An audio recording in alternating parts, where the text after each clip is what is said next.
Hello students, आज की इस वीडियो में हम भौतिक राशि किसे कहते हैं और ये कितने प्रकार की होती है इसके बारे में बताने वाले हैं। चलिए स्टार्ट करते हैं। भौतिक राशि। भौतिक राशि दुनिया में जो कुछ भी प्रत्यक्ष या अप्रत्यक्ष विधि द्वारा किसी यंत्र से मापी जा सके और उसका कोई ना कोई आंतरिक वैल्यू मिले, उसे हम कहते हैं भौतिक राशि कहते हैं।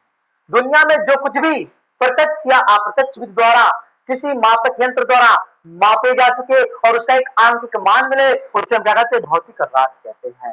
भौतिक राशि की बात करते हैं, वर्गीकरण की बात। भौतिक राशि जो होता है मुख्य रूप से दो भागों में बांटी गई है। मुख्य रूप से दो भागों में बांटी गई है। एक मूल भौतिक राशि, एक मूल भौतिक राशि, एक मूल भौतिक राशि, दूसरा व्युत्पन्न भौतिक राशि। व्युत्पन्न भौतिक राशि। मूल भौतिक राशि वे भौतिक राशियां जो किसी अन्य राशियों पर निर्भर नहीं करती हैं। वे भौतिक राशियां जो किसी अन्य पर निर्भर नहीं करती हैं, अर्थात शॉर्ट में मैं लिखता हूं निर्भर नहीं करती हैं। क्या? वे भौतिक राशियां जो किसी दूसरे पर निर्भर नहीं करती हैं। यह मतलब और वे भौतिक राशियां जो मूल राशियों पर डिपेंड करती हैं, ये निर्भर करती हैं किस पर? मूल राशियों पर। ये निर्भर करती हैं किस पर? मूल भौतिक राशि पर। भौतिक राशि पर। तो इस प्रकार से आप समझ सकते हैं कि मूल भौतिक राशि किसे कहते हैं? वे भौतिक राशियां जो किसी राशियों पर डिपेंड नहीं करते हैं। और व्युत्पन्न भौतिक राशियां वे भौतिक राशियां जो मूल राशियों पर निर्भर करती हैं। तो आपको बता दी, देखो ये दुनिया में टोटल 7 मूल भौतिक राशियां हैं। कितनी मूल भौतिक राशियां हैं? 7। 7 के अलावा दो जो और राशियां बचती है, पूरक राशियां। क्या आती हैं? पूरक राशियां। बाबू ये पूरक राशियां क्यों कहलाती हैं, मैं इसका अलग वीडियो बता दूंगा। ये पूरक राशियां कहते किसे? फिलहाल आप जानिए कि ये केवल 7 मूल भौतिक राशियां और ये दो पूरक राशियां निकाल दो, बाकी सब जितने भी राशियां आती हैं सब क्या हो जाएंगी? व्युत्पन्न भौतिक राशि हो जाएगी। जैसे लंबाई को निकाल दीजिए, समय को निकाल दीजिए, द्रव्यमान को निकाल दीजिए, त्वरण को निकाल दीजिए, सॉरी द्रव्यमान को निकाल दीजिए, ताप को निकाल लीजिए, धारा को, और ज्योति तीव्रता, ज्योति तीव्रता, ज्योति तीव्रता। इसके बाद पदार्थ की मात्रा, पदार्थ की मात्रा। और मूल राशियों में एक तो समतल कोण, समतल कोण, एक होता है घन कोण। एक समतल कोण, दूसरा घन कोण। इस प्रकार से बस इतने निकाल लो, तुम याद कर लो, बाकी जो है सब व्युत्पन्न राशि में डाल दो। कौन कौन सी? वे लंबाई, समय, द्रव्यमान, ताप, धारा, ज्योति तीव्रता, पदार्थ की मात्रा। कौन कौन सी? लंबाई, समय, द्रव्यमान, ताप, धारा, ज्योति तीव्रता और पदार्थ की मात्रा। इन सबको लेकर के केवल ले लो और दो पूरक राशि, समतल कोण और घन कोण होता है। समतल कोण और घन कोण, इन सबको लेकर के बस निकल जाओ, बाकी जो बचता है उसको क्या कहते हैं? हम कहते हैं व्युत्पन्न भौतिक राशियां।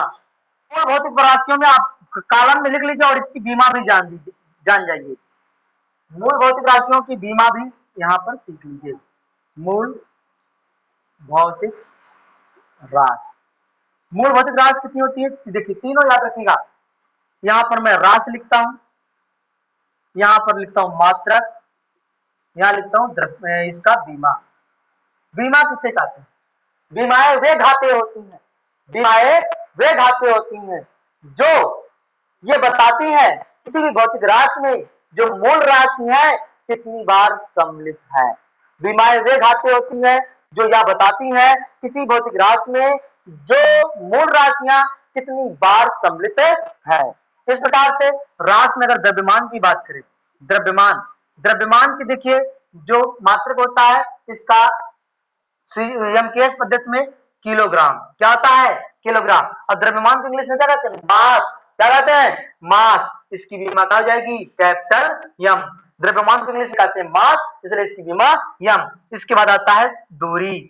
दूरी अर्थात लंबाई। दूरी को क्या बोलते हैं? लंबाई।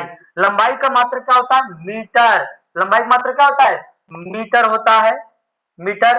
और इसकी जो बीमा यम को कहते हैं, दूरी को कहते हैं लेंथ, दूरी को कहते हैं लेंथ, इसलिए इसकी बीमा होती है कैपिटल यल, इसकी बीमा क्या होती है, कैपिटल यल। इसके बाद आता है समय, समय जिसकी जो मात्रक होता है सेकंड, क्या होता है, सेकंड, समय का मात्रक सेकंड। और सेकंड की जो बीमा होती है, मतलब देखिए समय जो बीमा, समय मतलब टाइम, समय मतलब टाइम, तो यहाँ पर क्या हो जाएगा, टी, कैपिटल टी हो जाएगी। इस प्रकार से आपका आता है धारा। बाबू यहाँ पर धारा जो, अर्थात धारा का मतलब तात्पर्य विद्युत धारा, धारा का तात्पर्य विद्युत धारा, जो धारा का मात्रक होता है एम्पियर, क्या होता है, एम्पियर। अब इसी के मात्रका पे इसकी बीमा बन जाती है कैपिटल ए मतलब एम्पियर।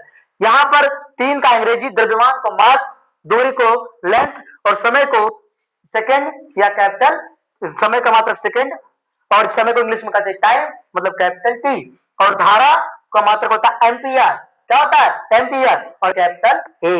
इसके बाद ताप, ताप की देखिए किताब अगर अलग अलग रहेगी आपको ताप की भी दो मिलेगी। ताप का जो मात्रक होता है केल्विन होता है, ताप का जो मात्रक होता है केल्विन होता है। वैसे ताप के तीन मात्रक होते हैं, डिग्री सेल्सियस, फारेनहाइट और केल्विन, लेकिन यहाँ पर जो एमकेएस पद्धति यूज की जा रही है, कौन सी पद्धति, एमकेएस अर्थात मीटर किलोग्राम सेकेंड, इसलिए यहाँ पर केल्विन ले रहे हैं। तो इसकी बीमा कहीं कहीं पे बच्चों आपको के मिलेगा, क्या मिलेगा, कैपिटल के मिलेगा, और कहीं कहीं बुकों में आपको थीटा भी मिल जाएगा, क्या मिल जाएगा, थीटा। इस प्रकार से आप ध्यान रखेंगे ताप की दो बीमा होती है, के या फिर थीटा, के या फिर थीटा।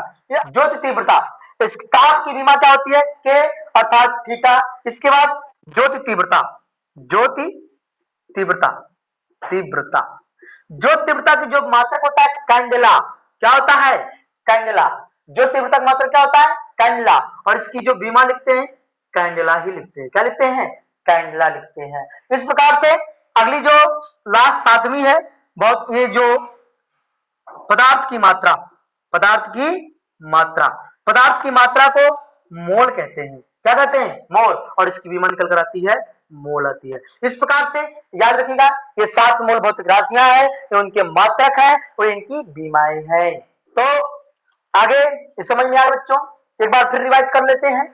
द्रव्यमान की बीमा मास कैपिटल एम, दूरी की बीमा कैपिटल एल, समय की बीमा कैपिटल ट्यू, कैपिटल टी, और धारा एम्पियर मात्रक होता है इसलिए एम्पियर, और ताप केल्विन होता है मात्रक, किस कहीं कहीं पर के देगा या फिर कहीं कहीं पर थीटा देगा। इसके बाद ज्योत तीव्रता जिसका मतलब होता है कैंडेला, और यहाँ पर सीएडी, और इसके बाद पदार्थ की मात्रा मोल।